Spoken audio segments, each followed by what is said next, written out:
The danger isn't over in South Carolina. Now at 4, the latest on devastating flooding that's left 9 people dead and tens of thousands without power or water. We were getting in on some of that moisture that was streaming in from the Carolinas. Now things are drying up and it'll stay that way. Very pleasant this week. We'll take a closer look coming up. The mother of an injured teen says his injuries could be a lesson to others. Tracking, alerting, protecting. This is WKYT News at 4. Welcome to WKYT News at 4. I'm Jennifer Palumbo. The week is off to a really nice start with lots of sunshine and pleasant temperatures. Here's a live look at downtown Lexington. So how long will this great weather last? Meteorologist Jim Caldwell has a first look at the forecast. Jim, what a great day. Fantastic. Starting with yesterday, but today was even better with all that sunshine and temperatures even warmer and a lot of blue skies. However, as you can see on our sky cam, we are mixing in a little bit of cloud cover through parts of the area. It's hanging out mainly in the high levels of the atmosphere, or at least where we can track some cloud cover. So you're looking at high, thin, cirrus clouds. As we progress through the rest of the evening, that's really the only thing we're going to have to deal with is just some of those clouds way up there. Current temperature situation, we are running in the low 80s in a few spots. You look down to London, Middlesboro, Monticello, Somerset at 79. I mean, just a very warm day anywhere you go. By the way, we in Lexington, we should be around 72 for a daytime high. We're way above that. There you see what's going on with the fender. No showers, no thunderstorms to speak of. Here's our daily breakdown. We're going to keep this nice stuff hanging around here. Very nice temperatures, kind of mild, warm though, as if you look at it overall here throughout the next several days, because we're going to be at 80 possibly later on.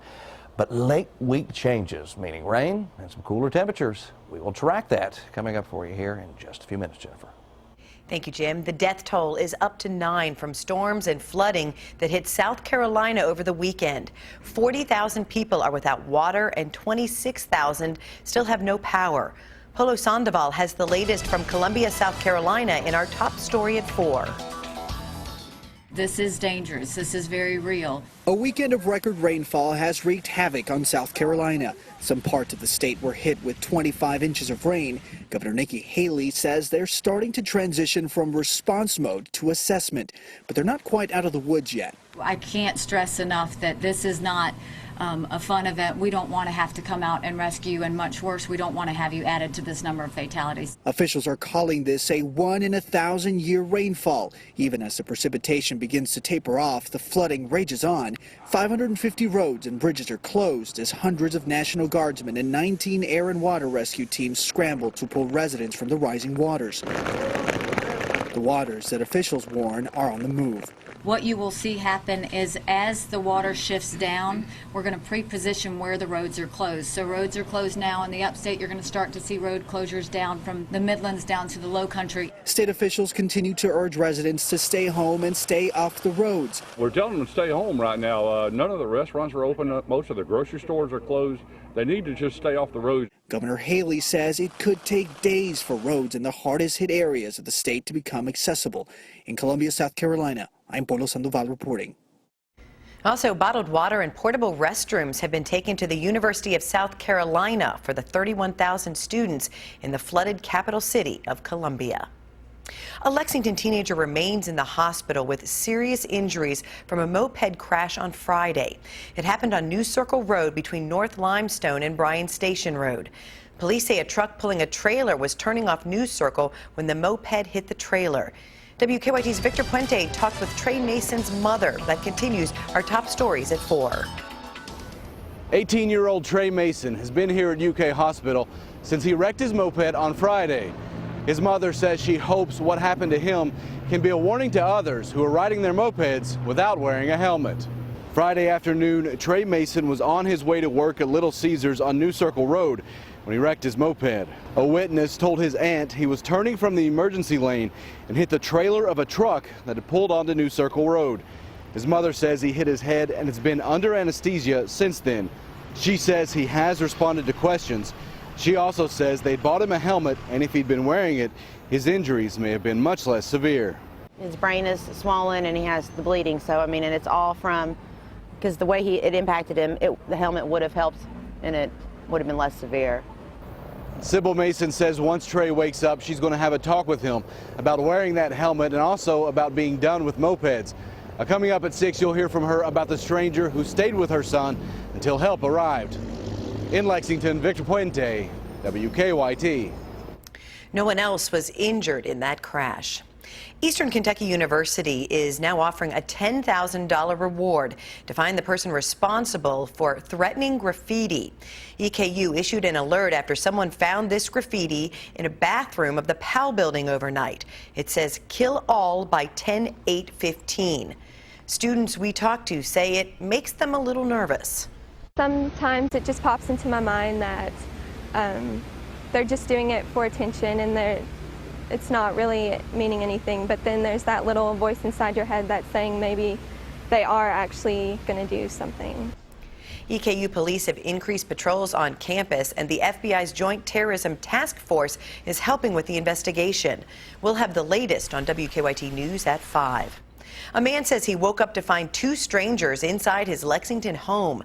Police say the men got into the house on Millwood Cove off Sandersville Road through the garage door. They took off running when the homeowner confronted them. But police say one of the suspects dropped a cell phone on his way out. So far, no arrests have been made.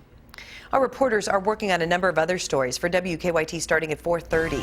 Amber Philpott's in the newsroom with some of the news in progress. Good afternoon, Amber. Good afternoon to you, Jennifer. A man has been killed on the side of the road while changing a tire. Police say 31-year-old Michael Vaughn of London was changing a flat tire on a trailer when another car hit him. The collision happened on the emergency shoulder, but that shoulder is narrow and there's a guardrail on one side. The tire Vaughn was changing was closest to traffic when he was hit by a passing car. In speaking with the responding officers, it's my understanding that she failed to see him and actually felt like she had struck his vehicle until she realized that she had actually struck a person. It took some time for her to realize that.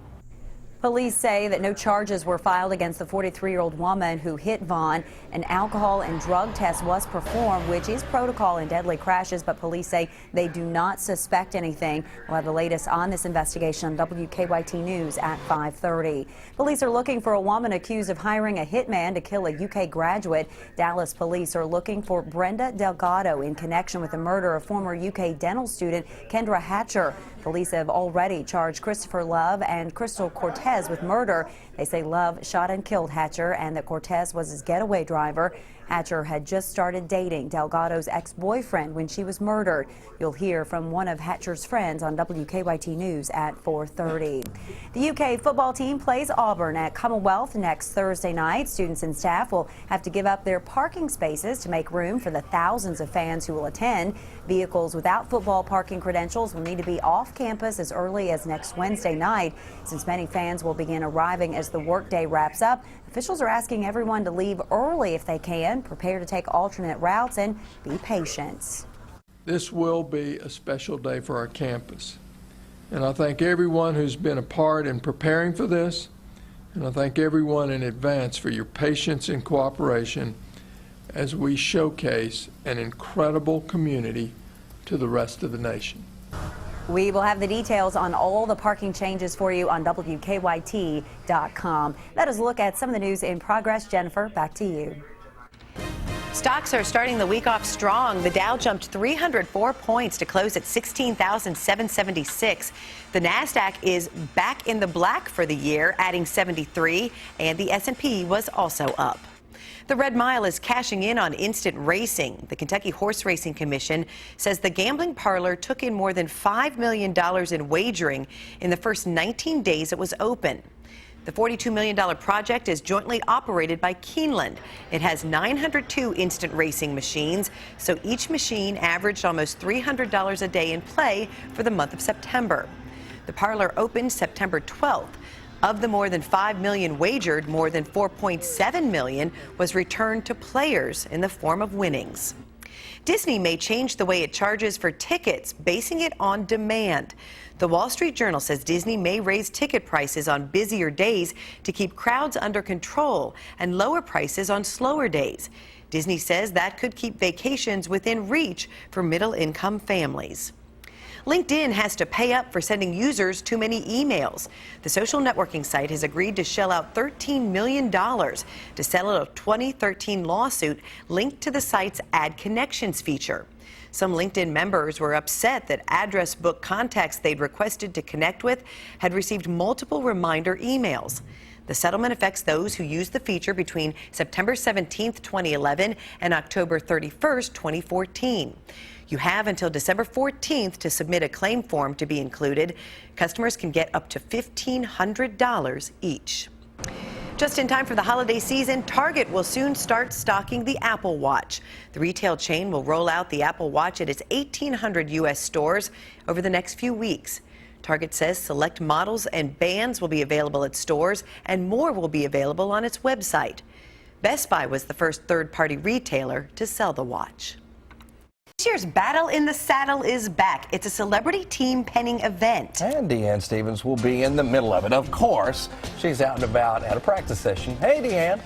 Hey, good afternoon, guys. We are here at Hodge Arena, located in Versailles, Kentucky, where we are preparing for a very big weekend, getting some practice in for Battle in the Saddle, benefiting the Kentucky Horse Park Foundation, one of my favorite events. Becky Jordan is with us, co-chairing the event. And Becky, what is Battle in the Saddle? Tell folks Battle in the Saddle, this is our third annual, and welcome back again. She was a trooper last year and did a great job in there. And the whole idea is to have a great time. We're raising money from for the Kentucky Horse Park Foundation, but you got to come in with a sense of humor, check your ego at the door, because the cattle have no respect for you. Isn't that the truth? It is a fun event.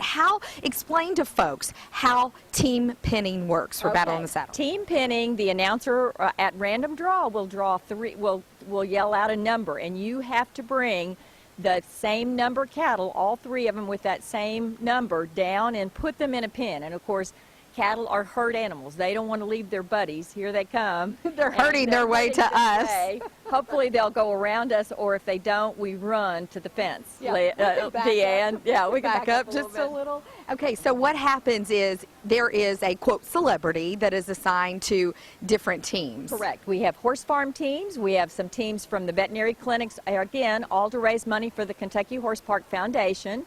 And so we pair with a celebrity and two experienced horse riders of some different disciplines. We've got some polo players coming. We have hunter jumper riders, and we've got Pat Day, Patsy Cooksey. Who are some of the other folks? We got Sean Moody, Lee K. Howard from KYT. That's right, and yourself. We have Rosie Napravnik, who is a female award-winning jockey coming out of retirement. So we've got some great folks coming out to help us. This year we have something brand new that we want to talk about, which is Kids Zone. Okay, we're going to talk about that coming up here in a little bit. Kids Zone. We're also going to talk about how you can get tickets. If you can't hang around for that, you can check it out at KentuckyHorseParkFoundation.com. Do that right now. No VIP tickets left, but $10 general admission tickets. You don't want to miss it. It is this coming Sunday at the Kentucky Horse Park. We'll have more at 4:50. I'm Deanne Stevens, out and about. Back to you. It's time for Better Living, health, education, and consumer news that impacts your life. Are you spending too much time with your phone and not enough time with your partner? Experts say that could lead to a higher chance of depression for both people.